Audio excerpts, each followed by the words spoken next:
കണ്ണീർക്കടലായി മറ്റക്കുഴിയിലെ സുഭാഷിന്റെ വീട്. നിരവധി പേരാണ് വിങ്ങലടക്കാനാകാതെ കല്യാണിയെ അവസാനമായി ഒരു നോക്ക് കാണാൻ വീട്ടിലേക്ക് ഒഴുകിയെത്തിയത്. കല്യാണിക്ക് വിട ചൊല്ലി ഉറ്റവർ പിതാവിന്റെ മറ്റക്കുഴിയിലെ വീട്ടിൽ പൊതുദർശനത്തിന് വെച്ചപ്പോൾ ഒട്ടനവധി പേരാണ് എത്തിച്ചേർന്നത്. അവസാനമായി മറ്റക്കുഴി കീഴ്പള്ളിയിലെ വീട്ടിലേക്ക് കല്യാണി എത്തി. പക്ഷേ ആംബുലൻസിൽ ഒരു വെള്ളത്തുണിയിൽ പൊതിഞ്ഞാണെന്ന് മാത്രം. കുഞ്ഞിന്റെ ചേതനയേറ്റ ശരീരം എത്തിച്ചപ്പോൾ വീട്ടുകാരും നാട്ടുകാരും കണ്ണീരിൽ മുങ്ങി. ഇനി കല്യാണിയുടെ കളിയൊച്ചകൾ അവിടെ കേൾക്കില്ല. അമ്മ സന്ധ്യ പുഴയിലേക്ക് തള്ളിയിട്ട് കൊന്ന 3.5 വയസ്സുകാരി കല്യാണിയുടെ മൃതദേഹം പോസ്റ്റ്മോർട്ടത്തിന് ശേഷം 3:30 അച്ഛൻ്റെ വീട്ടിലെത്തിച്ചു. അങ്കണവാടിയിൽ നിന്ന് കൂട്ടിക്കൊണ്ടു പോയപ്പോഴാണ് അമ്മ സന്ധ്യ കല്യാണിയെ പുഴയിലേക്ക് തള്ളിയിട്ടത്. സന്ധ്യയുടെ അറസ്റ്റ് ഉച്ചയോടെ രേഖപ്പെടുത്തി.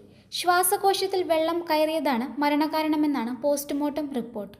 സന്ധ്യ കുറ്റം സമ്മതിച്ചിട്ടുണ്ടെന്നും മറ്റു കാര്യങ്ങളൊക്കെ കൂടുതൽ ചോദ്യം ചെയ്യലിലൂടെയോ വ്യക്തമാക്കൂ എന്നും Aluva rural SP M Hemalatha വ്യക്തമാക്കി.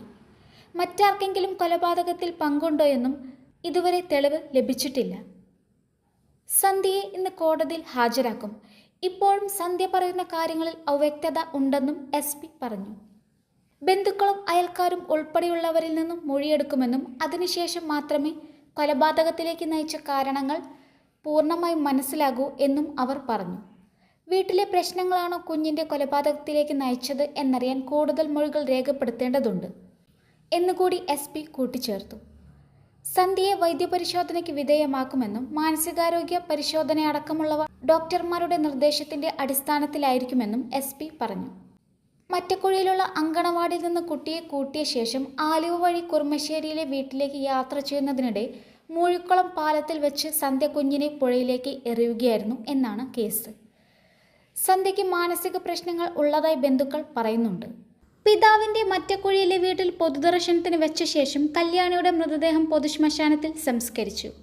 വിങ്ങലടക്കാനാവാതെ നിരവധി പേരാണ് കല്യാണിയെ അവസാനമായി ഒരു നോക്ക് കാണാൻ വീട്ടിലേക്ക് ഒഴുകിയെത്തിയത്.